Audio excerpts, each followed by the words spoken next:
ही गोष्ट आहे एका मजदुराची। छगन शेठ लालचंदच्या शेतामध्ये काम करत होता। शेठ लालचंदचं शेत या गावामध्ये सगळ्यात जास्त होतं आणि तिथे खूप मजदूर काम करत होते। दिवसाच्या शेवटी शेठ लालचंद आपल्या मजदुरांना त्यांचा मेहनताना देत होते। तसं तर शेठ लालचंद खूप चांगल्या मनाचे होते, परंतु त्यांनी मजदुरांवर नजर ठेवण्यासाठी काळ्याला ठेवलं होतं। अगं ए कमला, केव्हापासून बघतोयस की तू तिथेच बसून आहेस? इतका आराम करशील तर तुला मजुरी नाही मिळणार। अरे भावा, माझी तब्येत खराब आहे। ते काही मला माहित नाही, कामावर आलीयस तर काम कर। काळ्या नेहमीच मजदुरांना बरं वाईट म्हणायचा। एके दिवशीची गोष्ट आहे। छगन एका विळ्याने शेत कापत होता आणि त्याची नजर हटली आणि त्याला तो विळा लागला। काही मजदूर त्याच्या जवळ धावले।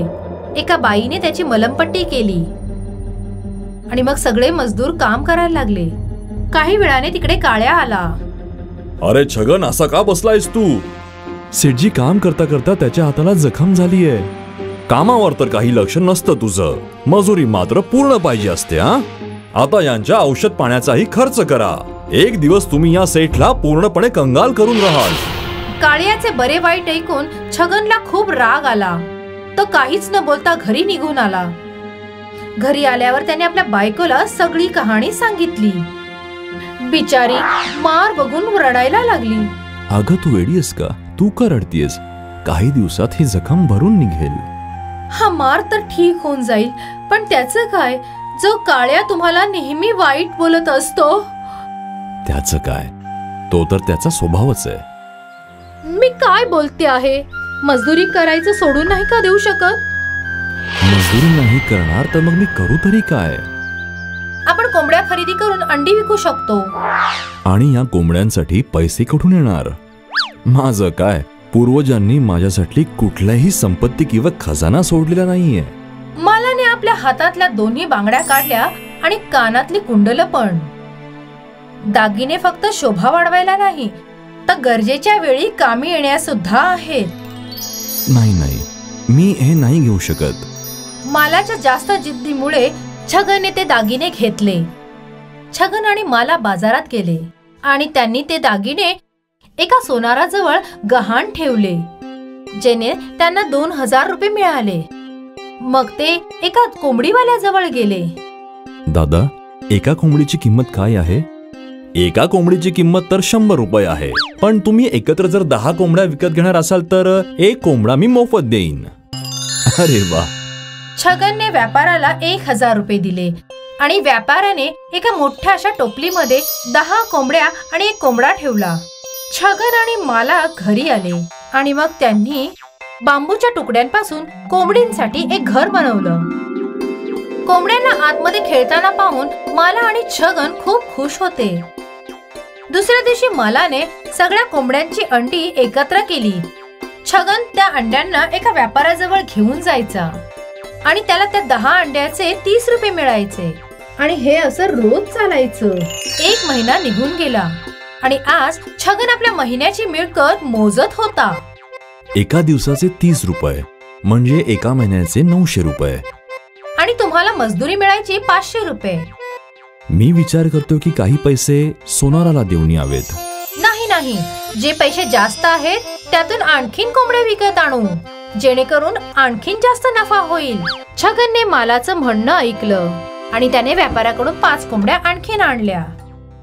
आता त्यांना रोज 15 अंडी भेटायची। हे पाहून मला खूपच खुश होती। पुढच्या महिन्यात जेव्हा छगन पुन्हा हिशोबाला बसला तेव्हा एका दिवसाचे 45 रुपये म्हणजे एका महिन्याचे 1350 रुपये। अरे बाप रे! आता छगनला गणित समजायला लागलं। पुढच्या 3 महिन्यापर्यंत छगन 10 कोंबड्या खरेदी करायला लागला। आता पूर्ण मिळून छगनकडे 50 कोंबड्या होत्या। आता रोज त्याला 150 रुपये मिळायला लागले। हे पाहून तो खूप खुश होता। ह्यावेळेस जेव्हा त्याने हिशोब केला, पूर्ण महिन्यात आपण 4500 रुपये कमवलेत। बघितलं, मी म्हणत होते ना। हा, चला आता माझ्या हातात बांगड्या परत येतील। दोघे सोनाराकडे गेले. 2000चे व्याजासकट 2250 रुपये होतात. हे घ्या. छगनने पैसे दिले आणि दागिने पुन्हा घेतले. तिकडे छगनला एक नथनी दिसली. ती नथ केवढ्याला आहे? जास्त नाही, फक्त 450 रुपयांची. ती सुद्धा देऊन टाका. मालाने नवीन नथनी घातली. आज ती खूप खुश होती. ह्यानंतर छगनने आपला अंड्याचा व्यापार चालू ठेवला आणि एका वर्षभरातच त्याची मिळकत 30,000 रुपये झाली. आता त्याचा स्वतःचा पोल्ट्री फार्म होता आणि काम करायला नोकर चाकर देखील होते. आणि आता त्यांची छोटीशी झोपडी एक मोठा बंगला झाला होता. आता छगन आणि माला आपल्या आयुष्यामध्ये खूप खुश होते. फक्त एका वर्षापूर्वी छगन एक मजदूर होता आणि आता तो एक पोल्ट्री फार्मचा मालक आहे. जर मालाने जिद्द नसती केली तर छगन आज मजदूरच असता. ह्यासाठीच मुलांनो, सफलतेसाठी फक्त एक मोक्याची गरज आहे, जसा छगनला भेटला आणि तो एका वर्षातच सफल झाला.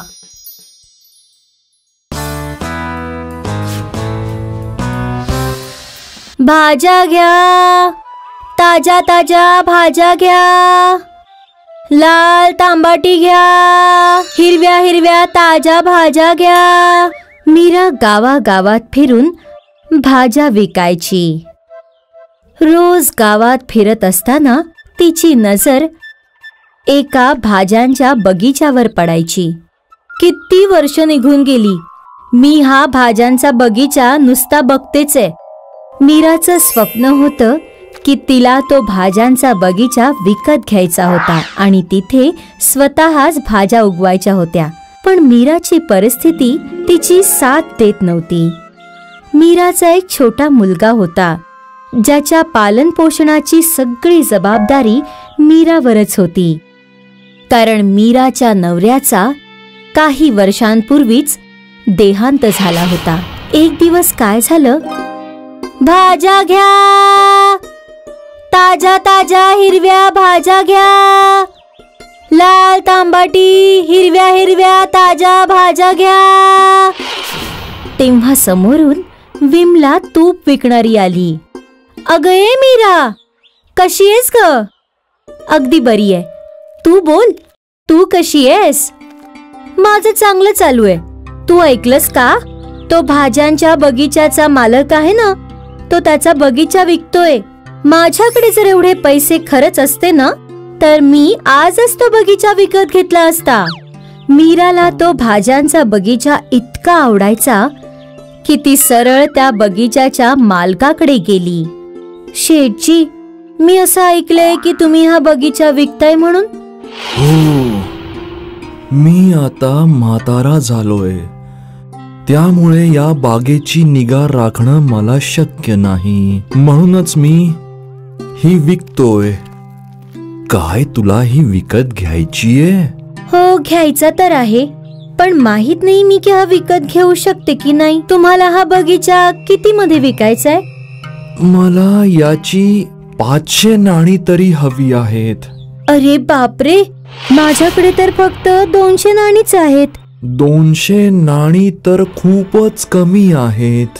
मी 400 नाण्यांच्या खाली अजिबात विकणार नाही. शेठजी, जर मी तुम्हाला या क्षणी 200 नाणी दिली आणि पुढच्या 4 महिन्यांमध्ये दर महिन्याला 50-50 नाणी दिली, तर काय तुम्ही मला हा बगीचा विकत द्याल? शेठजीने विचार केला. ठीक आहे, पुढच्या 4 महिन्यांपर्यंत तू मला 50-50 नाणी दर महिन्याला देशील. मीरा खूप खुश होती की लवकरच तिला तिच्या स्वप्नातला बगीचा मिळणार आहे. मग काय आता, मीरा अजून जास्त मेहनत करायला लागली. ती रोज जास्त भाज्या विकत घेऊ लागली आणि विकू लागली, ज्यामुळे तिला जास्त पैसे मिळू लागले. रोज मीरा एक एक पैसा जोडू लागली आणि आता संध्याकाळच्या वेळी मीरा गावात फिरून फिरून फरसाण सुद्धा विकू लागली. एका महिन्यानंतर मीराने शेठजींना 50 नाणी देऊन टाकली. मीरा खूप खुश होती. मीराने आपली मेहनत तशीच सुरू ठेवली. ती सकाळी भाज्या विकायची आणि संध्याकाळच्या वेळी फरसाण. पाहता पाहता मीराने 4 महिन्यांमध्ये शेठजींना सगळे पैसे देऊन टाकले. खूप छान मीरा, आता ही बाग तुझ्या मालकीची झाली. या बागेची नीट काळजी घे. मीराने स्वतःचा बगीचा विकत घेण्याचं स्वप्न पूर्ण केलं. आता मीरा स्वतःच्या बागेमध्ये भाज्यांची लागवड करू लागली आणि दुसरे भाजीवाले तिच्याकडून भाज्या विकत घेऊ लागले होते. मीराच्या परिश्रमाने तिचं आयुष्य सुधरवलं. तिचा मुलगा सुद्धा आता चांगल्या शाळेत शिकू लागला होता आणि मीराचं आयुष्य सुखद झालं. म्हणूनच म्हणतात ना, मेहनत करणाऱ्यांची कधीच हार होत नाही. आंध्र प्रदेशच्या एका विशाल जंगलामध्ये आदिवासींचा एक समूह राहत होता. खूप वर्षापासून हे आदिवासी या जंगलात राहतात. जंगलच यांच्यासाठी सगळं काही आहे. अचानकच जंगलाच्या एकदम मधोमध एका मॉलचं काम चालू होतं आणि सगळ्या आदिवासींना जंगल खाली करायला लावतात. सगळे एकदम लक्ष देऊन ऐका, इथे एक मॉल बनत आहे, तर लवकरात लवकर सगळे इथून जागा खाली करा. पण हे जंगल तर आमचं घर आहे, आम्ही आमच्या घराला सोडून कुठे जाणार? ते माझं काम नाहीये, जिथं जायचंय तिकडे जा, पण हे जंगल खाली करा. असं कसं खाली करू? हे आमच्या पूर्वजांचं घरोघर आहे. जर प्रेमाने नाही ऐकलं तर मला जोर जबरदस्ती करून रिकामं करावं लागेल. सरकारचा ऑर्डर आहे, सगळ्यांना मानावंच लागेल, नाहीतर तुम्हाला या सगळ्यासाठी शिक्षा भोगावी लागेल. ठेकेदार तर सगळ्या आदिवासींना जंगल खाली करायला लावून सांगून चालला जातो, पण त्याच्या या गोष्टीपासून सगळे आदिवासी खूप परेशान होऊन जातात की त्यांना काहीच समजत नव्हतं की ते जायचं तर कुठे जायचं, कारण ते खूप पिढ्यांपासून इथे राहत होते. काय हा देश आपला नाहीये जे की आपल्याला आपल्याच घरातून बाहेर काढत आहेत? सरकार काहीच नाही करत आहे. सरकारच तर आपल्याला घरापासून बाहेर काढत आहे आणि यापेक्षा जास्त आपण सरकारकडून काय अपेक्षा करू शकतो? काही दिवस निघून गेले पण आदिवासींनी अजून जंगल खालीच नाही केलं आणि ठेकेदार एकदम रागात येतो आणि त्यांना धमकी देतो, तुम्ही लोक असे नाही ऐकणार, लातांचे भूत कधी बोलण्याने ऐकतच नसतात, आता मलाच काहीतरी करावं लागेल. आणि तो शहरातून एक JCB मशीन घेऊन येतो आणि त्या JCB मशीनने जंगलातले सगळे झाडं कापायला लागतो आणि ज्यामुळे आदिवासींचे सगळे घरं तुटायला लागतात. हे किती नालायक लोक आहात, सगळ्यांचे घरं तोडले, आता आम्ही कुठे जाणार? आणि आता असा थंडीचा ऋतू चालू होतोय आणि या वेळेमध्ये उघड्यामध्ये राहणं किती मुश्किल आहे. ह्या लोकांना काय माहित की थंडीच्या दिवशी बाहेर झोपण्यासाठी किती त्रास होतो ते. आणि सगळ्या आदिवासींचे घरं तुटल्यामुळे सगळे बेघर होऊन जातात आणि सगळे लोक जंगलाकडून पहाडीच्या साईडला निघून जातात आणि पहाडावरती बर्फ पडल्यामुळे खूप थंडी चालू होते, ज्यामुळे आदिवासी आणि त्यांची मुलं आजारी पडायला लागतात. ह्या थंडीमध्ये तर आम्ही खूप आजारी पडू, लवकरच काहीतरी करावं लागेल, नाही तर आपल्या मुलांची हालत खूप खराब होऊन जाईल. आपल्याला तर फक्त झाडाच्या खाली घर बनवायला माहित आहे, या डोंगरावरती घर कसं बनवायचं? असं वाटत आहे आता आपल्या कुलदेवताची मदत घ्यावी लागेल, आता तेच आपल्याला या समस्यामधून काढू शकतात.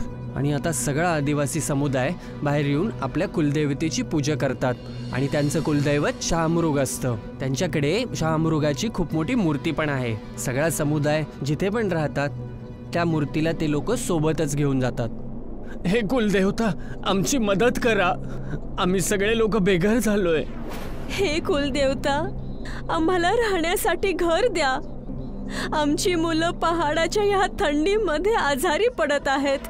आणि प्रत्येक आदिवासी मनातल्या मनात एकदम खऱ्या मनाने आपल्या कुलदैवताला आठवण करायला लागला आणि त्यांच्याकडून मदत मागायला लागला. आणि त्यांची ती गुहार ऐकून त्यांचे कुलदैवत शहामृग मूर्तीच्या बाहेर येऊन प्रकट होतात.